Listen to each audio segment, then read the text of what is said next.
The Cask of Amontillado by Edgar Allan Poe.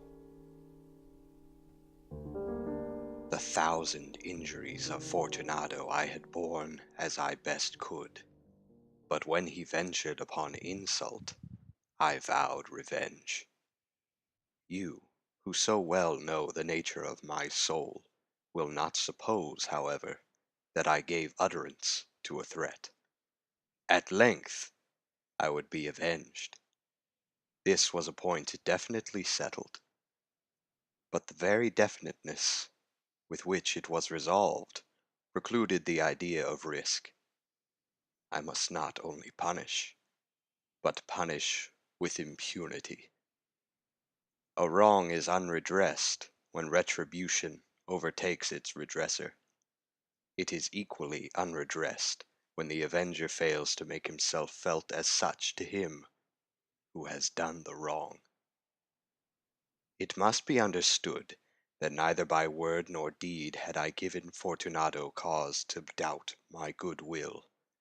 I continued, as was my wont, to smile in his face, and he did not perceive that my smile now was at the thought of his immolation. He had a weak point, this Fortunato, although in other regards he was a man to be respected and even feared. He prided himself on his connoisseurship in wine. Few Italians have the true virtuoso spirit. For the most part, their enthusiasm is adopted to suit the time and opportunity to practice imposture upon the British and Austrian millionaires. In painting and gemmery, Fortunato, like his countrymen, was a quack, but in the matter of old wines he was sincere. In this respect, I did not differ from him materially.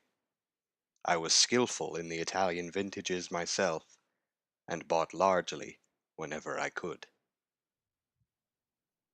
It was about dusk, one evening during the supreme madness of the carnival season, that I encountered my friend. He accosted me with excessive warmth, for he had been drinking much. The man wore motley. He had on a tight-fitting party-striped dress, and his head was surmounted by the conical cap and bells. I was so pleased to see him that I thought I should never have done wringing his hand. I said to him, "My dear Fortunato, you are luckily met. How remarkably well you are looking today. But I have received a pipe of what passes for Amontillado, and I have my doubts." "How?" said he. "Amontillado, a pipe, impossible, and in the middle of the carnival." "I have my doubts," I replied, and I was silly enough to pay the full Amontillado price without consulting you in the matter. You were not to be found, and I was fearful of losing a bargain. Amontillado! I have my doubts. Amontillado! And I must satisfy them. Amontillado! As you are engaged, I am on my way to Lucchesi. If anyone has a critical turn, it is he. He will tell me. Lucchesi cannot tell Amontillado from sherry. And yet some fools will have it that his taste is a match for your own. Come, let us go." "Whither?" "To your vaults." "My friend, no, I will not impose upon your good nature. I perceive you have an engagement, Lucchesi." "I have no engagement." "Come." "My friend, no. It is not the engagement, but the severe cold with which I perceive you are afflicted. The vaults are insufferably damp. They are encrusted with nitre." "Let us go, nevertheless. The cold is merely nothing. Amontillado, you have been imposed upon, and as for Lucchesi, he cannot distinguish sherry from Amontillado." Thus speaking, Fortunato possessed himself of my arm. Putting on a mask of black silk and drawing a roquelaire closely about my person, I suffered him to hurry me to my palazzo. There were no attendants at home. They had absconded to make merry in honor of the time. I had told them that I should not return until the morning, and had given them explicit orders not to stir from the house. These orders were sufficient, I well knew, to ensure their immediate disappearance, one and all, as soon as my back was turned. I took from their sconces 2 flambeaux, and giving one to Fortunato, bowed him through several suites of rooms to the archway that led into the vaults. I passed down a long and winding staircase, requesting him to be cautious as he followed. We came at length to the foot of the descent, and stood together on the damp ground of the catacombs of the Montresors. The gait of my friend was unsteady, and the bells upon his cap jingled as he strode. "The pipe," said he. "It is farther on," said I. "But observe the white webwork which gleams from these cavern walls." He turned towards me, and looked into my eyes with 2 filmy orbs that distilled the rheum of intoxication. "Nitre?" he asked, at length. "Nitre," I replied. "How long have you had that cough?"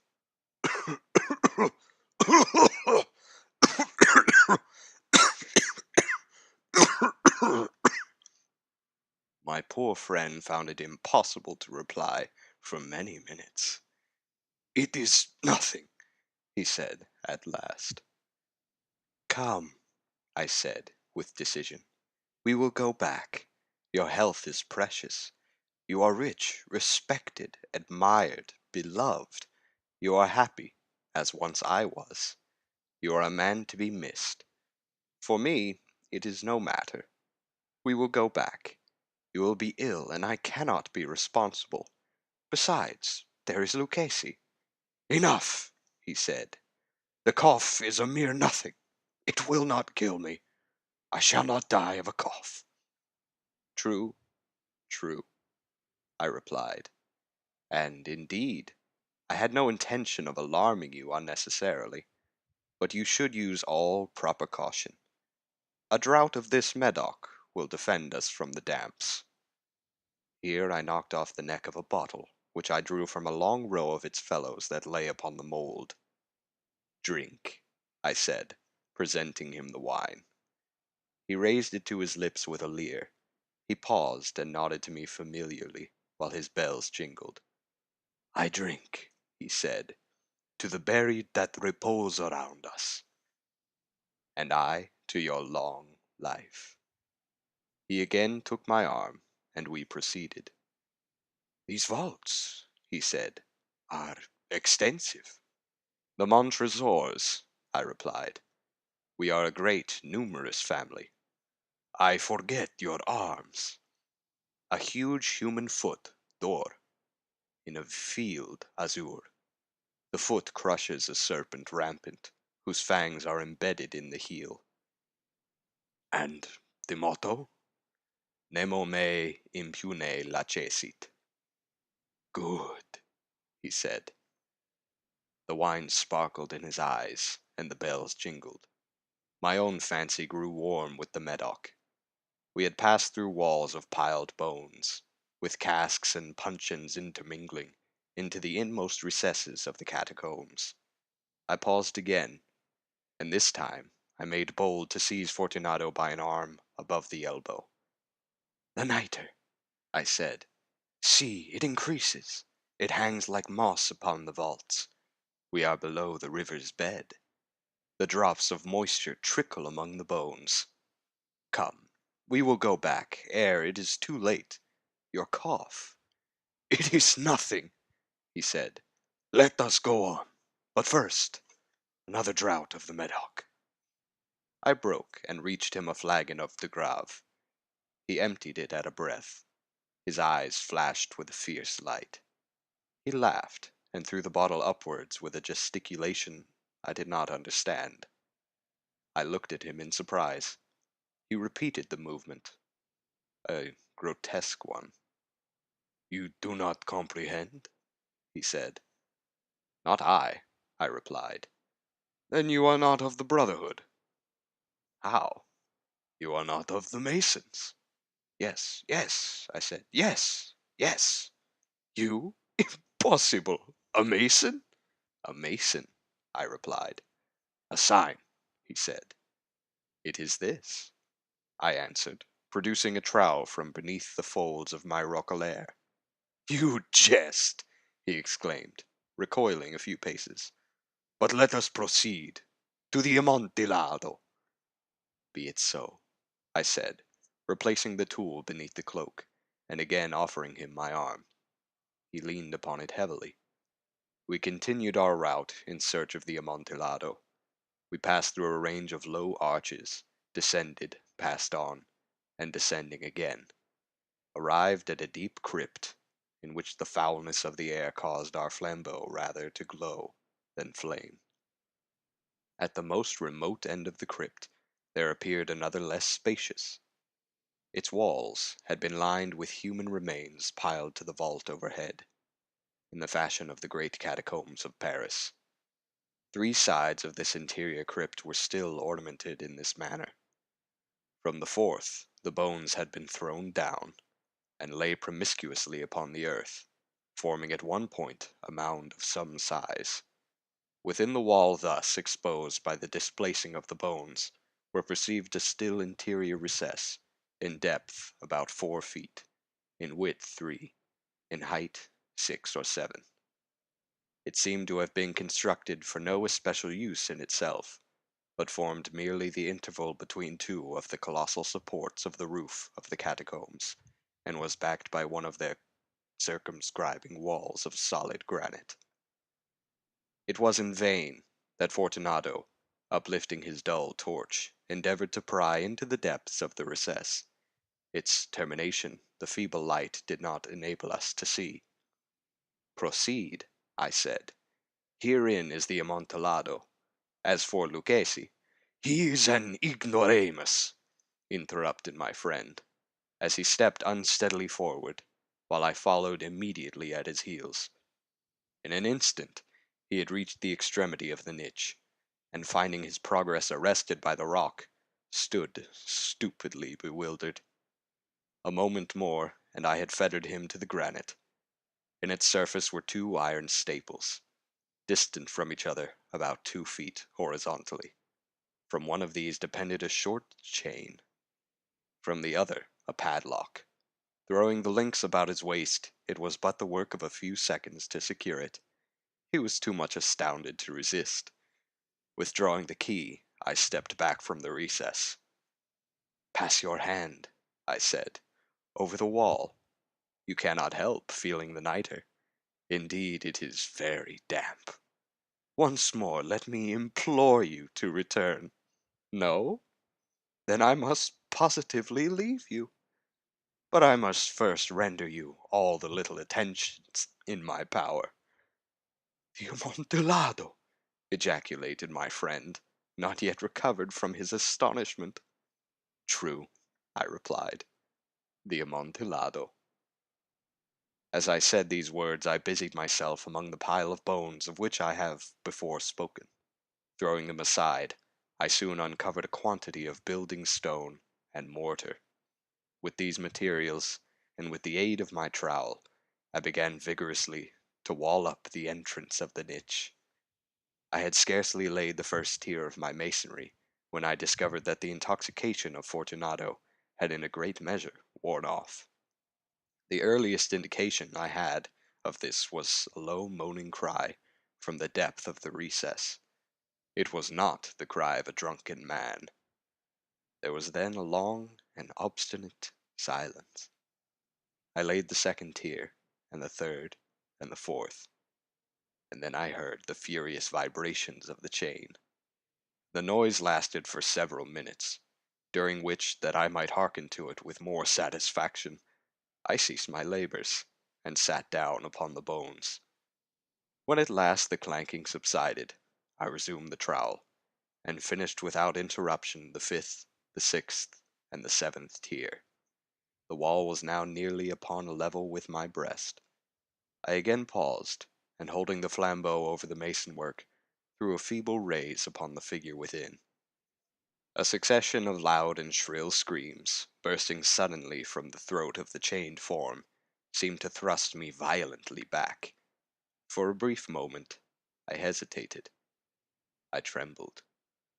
Unsheathing my rapier, I began to grope with it about the recess, but the thought of an instant reassured me.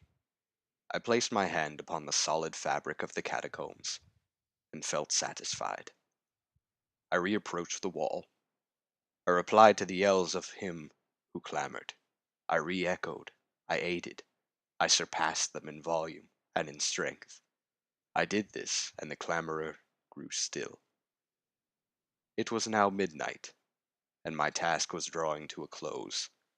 I had completed the 8th, the 9th, and the 10th tier. I had finished a portion of the last and the 11th. There remained but a single stone to be fitted and plastered in. I struggled with its weight. I placed it partially in its destined position. But now there came from out the niche a low laugh that erected the hairs upon my head. It was succeeded by a sad voice, which I had difficulty in recognizing as that of the noble Fortunato. The voice said, "A very good joke indeed, an excellent jest. We will have many a rich laugh about it at the palazzo, over our wine." "The Amontillado," I said. "Yes, the Amontillado. But is it not getting late? Will not they be awaiting us at the palazzo, the Lady Fortunato, and the rest? Let us be gone." "Yes," I said, "let us be gone." "For the love of God, Montresor!" "Yes," I said, "for the love of God." But to these words I hearkened in vain for a reply. I grew impatient. I called aloud, "Fortunato!" No answer. I called again, "Fortunato!" No answer still. I thrust a torch through the remaining aperture and let it fall within. There came forth in return only a jingling of the bells. My heart grew sick on account of the dampness of the catacombs. I hastened to make an end of my labor. I forced the last stone in its position. I plastered it up. Against the new masonry, I re-erected the old rampart of bones. For the half of a century, no mortal has disturbed them. In pace requiescat.